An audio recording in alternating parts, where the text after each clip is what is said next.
Le président Alassane Ouattara accompagné de la première dame Dominique Ouattara a pris part à la prière mortuaire pour le repos des âmes du Premier ministre Elhadji Amadou Gon Coulibaly, le vendredi 17 juillet 2020, à la grande mosquée de la ville de Korogo.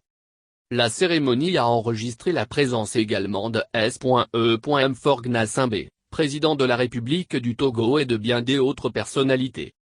Le serment, lors de cet ultime adieu, a été prononcé par El Imam Ousmane Diakité, secrétaire exécutif du Conseil supérieur des imams de Côte d'Ivoire, COSIM. Le guide religieux a rappelé que le Premier ministre durant son séjour terrestre a enseigné des vertus telles que le travail, la loyauté et la dignité. Ces valeurs, il les a laissées en héritage aux Ivoiriens. Il a ensuite demandé qu'Allah accorde sa miséricorde et la paix dans et l'au-delà à l'illustre disparu. Après le serment, l'imam Ousmane Diakité a dirigé la prière du vendredi. La prière mortuaire avant la séparation finale a été dirigée par le cheikh Mamadou Traoré, président du COSIM et guide suprême de la communauté musulmane de Côte d'Ivoire. Après ces rites mortuaires islamiques, la dépouille mortelle d'Elhadji Amadou Gon Coulibaly a été inhumée dans la stricte intimité familiale sur la terre de ses ancêtres où il reposera pour l'éternité. Cabinet de la première dame. Amadou Gon Coulibaly repose au caveau familial de Korogo.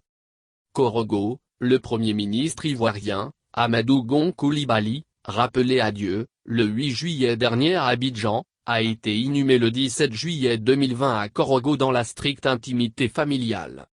Et l'ultime départ du monde des vivants du chef du gouvernement a été précédé de la prière mortuaire à la grande mosquée, en présence du président de la République Alassane Ouattara, de hautes personnalités nationales et sous-régionales, de sa famille biologique et de nombreuses personnes.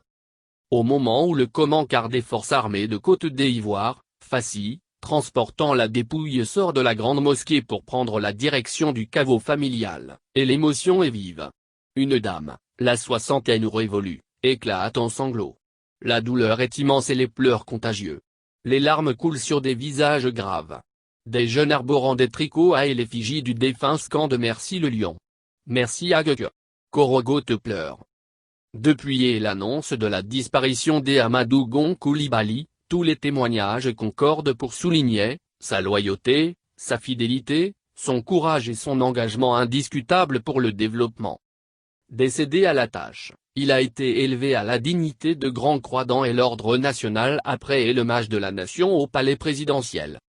Les cérémonies de 3e et 7e jour au stade municipal, dans l'après-midi, ont mis fin aux obsèques d'Amadou Gon Coulibaly.